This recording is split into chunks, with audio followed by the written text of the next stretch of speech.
dedication and integrity, these two are the key important parts of working in corporate, or be it if you are in profession. So it's a quite integral part of our life, because we are working for an organization and we are forming our own organization. So what is the factors which help you to take that decision, because it's a crucial decision in professional journey?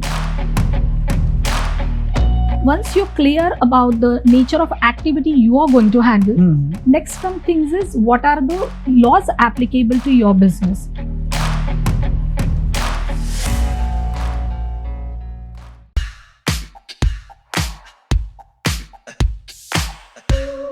Hello everyone and welcome to the J4E podcast, the voice of Indian startups, where we speak to people just like you. We speak to small business owners, MSMEs, startups, large business owners. This show is your one-stop shop for anything and everything to do with business, to learn about entrepreneurship, to learn about the Indian startup culture. My name is Amandeep Singh, and let me welcome you to today's episode of the J4E podcast, the voice of Indian startups. Hello everyone, my name is Krishna Badawane. I am founder of Indian Drivers, and today I got the opportunity to interview Pallavi Manerikar, who is by profession a company secretary. So let's start and understand her journey. So I'll start this podcast with the small question. So you born and brought up in a small city, and you took your studies in big cities, and you worked for corporate industry again. So I would like to brief about your journey, starting from your hometown, how this journey has helped you to grow in your life. Yeah, first of all, thank you Amandeep, and thank you Krishna for having me here and for your invitation. Yes, I'm born and brought up in Ambernath, that is in Thane district, and I completed my graduation from the same place in the Thane district itself.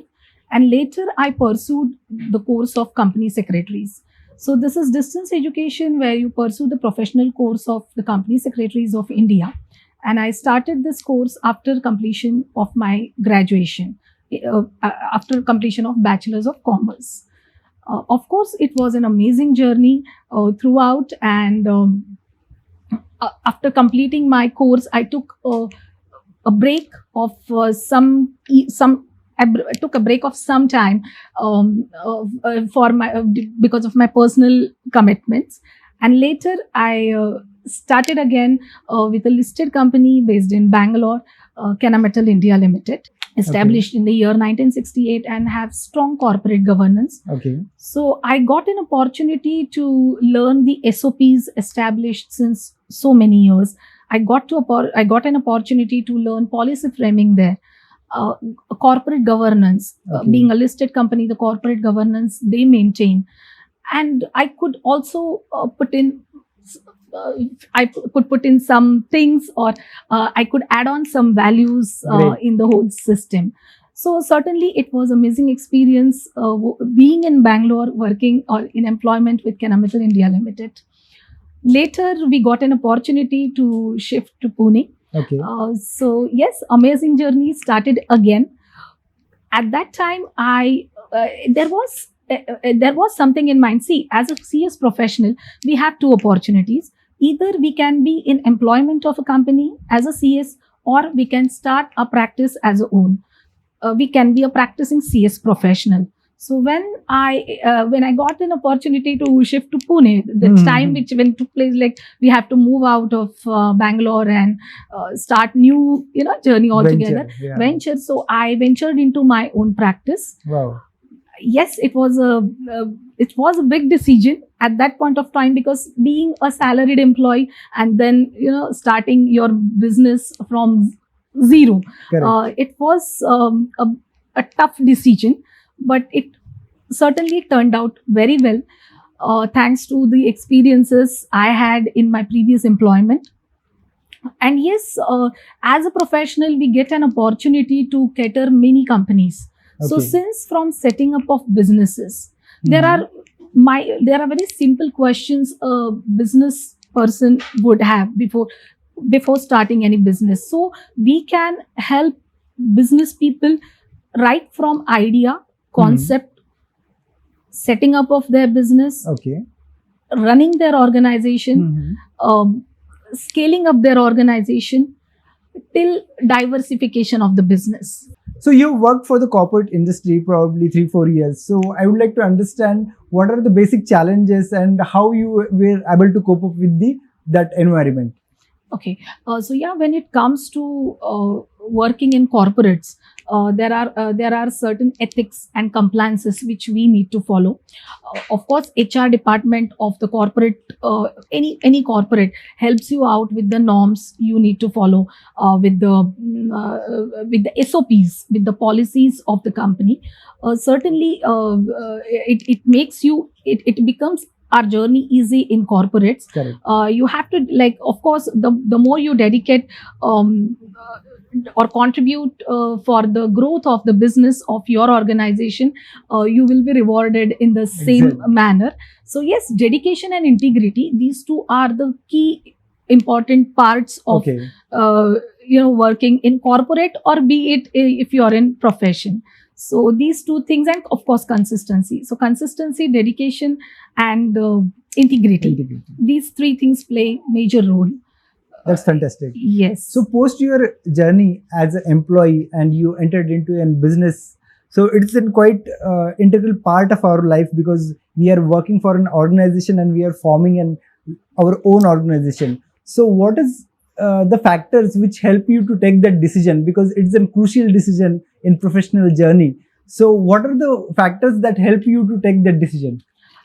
Maybe my father is a businessman, Okay. so I had that getting into business or getting into profession thing, Okay. inheritance. So Hmm. yes, I could took the decision of getting into my own practice, my own profession. The key part of this is, as a company secretary, the major role is giving opinions or guiding entrepreneurs, be it SMEs, be it large scale organizations, be it listed companies, guiding them on different corporate actions which they take on day-to-day basis. Okay. So that I find quite interesting, to cater core services from our domain to multiple business entities. So that was something which I find keen on, serving many companies or many Okay. organization in our domain, secretarial domain, where compliances related to ROC, FEMA compliances applicable to the companies which come in part. Great, fantastic. So, post your journey as an entrepreneur, you entered into a business. You probably, coordinating with the new corporates who are approaching you for the registrations as a company. Probably the compliances part. So, what do you think? What are the your suggestions for the entrepreneurs who would like to form a new company, or what are the basic common mistakes made by the startup while forming an organization? Because we don't have formal education in place while we are forming the company at the first level. So what are your would be suggestion to a new startup probably who are coming up with the ideas in mind, and probably they would like to form a company now? Okay, so yes, as I said, our role starts since from idea, inception of business, still growth and diversification of business. So the most important part of with starting up any business is the basic documentation you should have.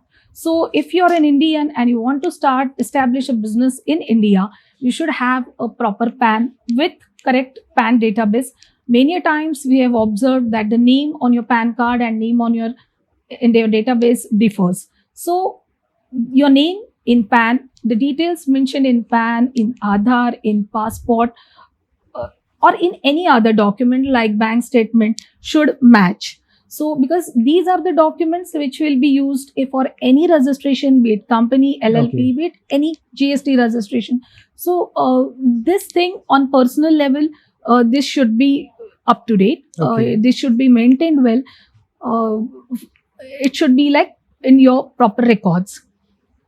Once you have this, then you start your business. So when you start your business, you should have clarity on the nature of your business, Okay.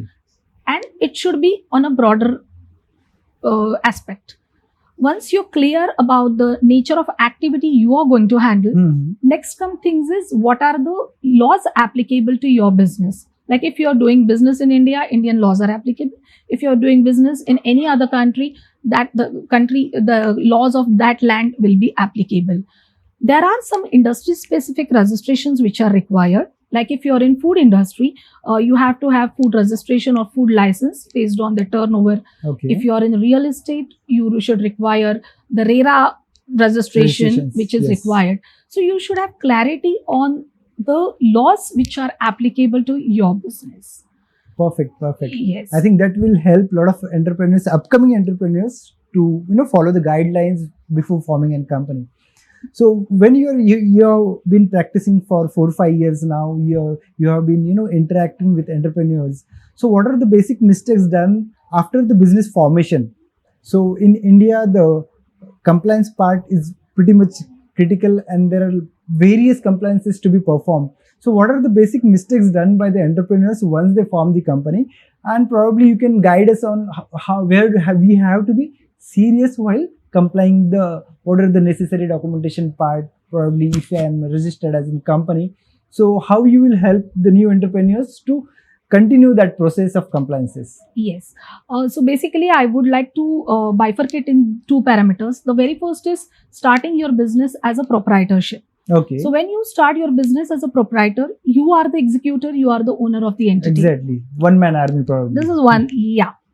But when it comes into collaboration with your relatives, with your friends, with your business partners, you can have any separate legal entity for your business. Okay. It can be a partnership firm, it can be a company, it can be LLP, and there are many other options available for forming a separate entity. Okay. So when you form an entity, there should be a clarity on few parameters. The very first thing is your stake or shareholding. Okay. So your shareholding, your stake, or your ownership of the business must be clearly mentioned. It can be either in agreement. If it is a company, you can have proper share certificates in your name, or you can have any other documents having a proof that you are the owner of that particular organization, about the percentage of your stake in that particular organization. Okay. So clarity on shareholding, clarity on stake is very important. Second parameter is executive level. Okay. Execution. So execution, in simple terms, we can call them as directors.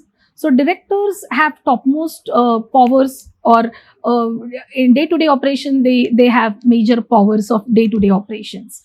So if you have directors, or if you have key managerial personnel, you should have clarity or written agreements or written documentation related to the roles and responsibilities of them. You can regularly minutize your discussions to have proper record, and accordingly you can maintain your record for your company's or your organization's benefit. Same thing comes in compliances. So what is expected in compliances, something which you can keep in record. Any discussion, any decision which the entity takes, you should maintain in record, and that is beneficial for the organization itself. Okay. So this is the second part. The third part is IPR.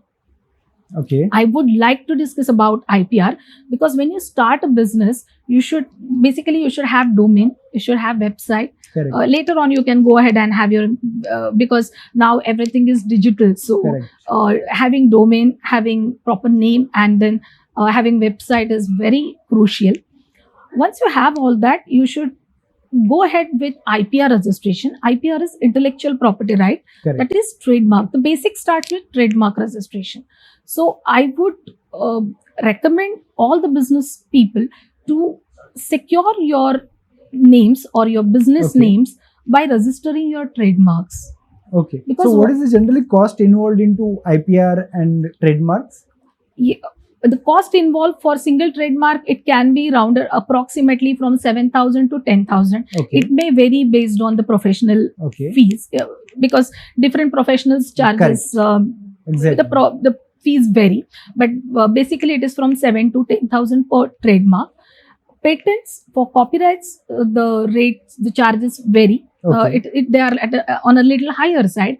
But if you are a company or LLP which is established after 2015, Mhm. you can get an opportunity to get yourself registered as Startup India, Yes. under Startup India. So we'll And get the if- additional benefits too. Yeah, and if you are registered as a startup unit, certainly you get many benefits, monetary benefits with registering your IPR, Okay. especially Okay. patents, Right. trademarks, and all. Fantastic. So yes, so securing IPR is very crucial. And about the compliances are certainly not that difficult, provided if you talk about the compliances related to companies and ROs, LLPs, Mhm. related to registrar of companies, they are certainly not that difficult. The only thing is we need to do it in time. Okay. So if we are doing it in time, the cost is not very high.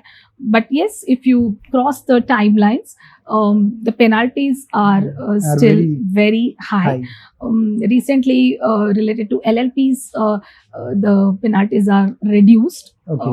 to larger extent, but certainly penalties are little Okay. high if Okay. there are non-compliances or non-filing of documents in time. Okay. Fantastic. So we got the clarity about the entire process from starting from that formation of company to continuing that process. So my last question would be, what are the basic qualities for an entrepreneur who would like to quit as a journey as an employee and would like to enter into business? So I would like to understand from you, what are the two qualities we need to have if we are entering into business?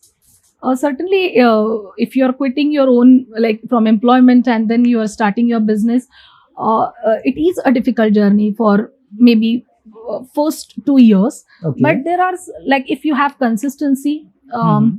if you have good people to work with you, certainly the journey becomes very easy. I would like to say networking forums help you a lot in this, because when we start journey as an entrepreneur, It's a lonely journey. yeah, it's a most of the lonely time. journey. So if you're part of networking forums, you get an opportunity to learn, to gain knowledge, you get mentors, good mentoring, Exactly. you get great trainings. Yes. And if you are the giver in the networking forum, certainly there are many Yes. many millions of people who are marketing for Correct. you. Because So givers in gain turn, end of the it's a day. giver's gain. So there are millions of people who are helping you out in growing better, growing faster. So yes, networking forum I would recommend would be the better option for entrepreneurs to go ahead with. And yes, apart from this, relations with banks, Okay. then adaptability, then as I said, consistency, and then these all things Networking and consistency as the key Yes, important yes, factors. yes. So the I would key- like to also mention that we at Just for Entrepreneurs, J4E, we are giving opportunities for the upcoming entrepreneurs to network with the like-minded people, because the power of association works better than anything else in the world. Thank you, Pallavi, for giving beautiful answers, and it will definitely help the upcoming entrepreneurs too. Thank you. Thank you so much. Thank you. Thank you everyone for tuning in to the J4E podcast. We certainly hope that you really enjoyed this conversation and you learned a lot from this conversation between two entrepreneurs or two businessmen who were discussing their journey into business, and of course about J4E. To know more about J4E and to listen to more such amazing conversations and to be a part of the J4E community, don't forget to follow us, like our channels and subscribe to our channels. Just go on the internet and search for J4E, alphabet J, number 4, alphabet E, and we'll be right at your disposal. This podcast is driven by the J4E community and is available on all major audio streaming platforms. You can also watch the video on the YouTube channel. And with this, I sign off for today, and I can't wait to meet you in the next one.